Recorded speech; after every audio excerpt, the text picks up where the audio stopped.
আজ আমি তোমাদের সাথে চিড়ের পোলাওয়ের রেসিপিটি শেয়ার করব। সাদা তেলে এখানে আমি চিনে বাদামগুলো দিয়ে দিচ্ছি। চিনে বাদামগুলো প্রথমে ভেজে তুলে নেব।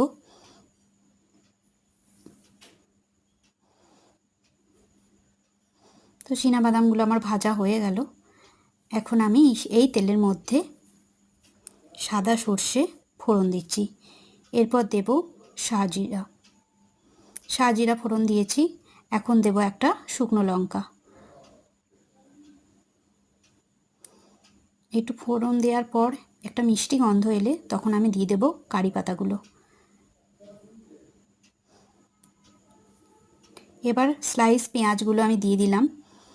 পেঁয়াজগুলো হালকা নাড়াচাড়া করে যে কুচনো আলুগুলো ছিল নুন হলুদ মাখিয়ে রেখে দিয়েছিলাম সেগুলো আমি এর মধ্যে দিয়ে দিলাম। ইচ্ছা হলে এখানে অন্য সবজিও দেওয়া যেতে পারে, গাজর, বিনস, ফুলকপি যা ইচ্ছা দেওয়া যেতে পারে। তো আমি শুধু আলুই এখানে দিয়েছি। কিছুক্ষণ ঢাকা চাপা দিয়ে আমি একটু সেদ্ধ করে নেব আলুগুলো। আলুগুলো মোটামুটি আমার অনেকটাই সেদ্ধ হয়ে এসেছে। আর কিছুক্ষণ আমি একটু নাড়াচাড়া করে নিলাম। এবার আগে থেকে ভালো করে পরিষ্কার করে জলে ধুয়ে নেওয়া চিড়েগুলো আমি এখানে দিয়ে দেব।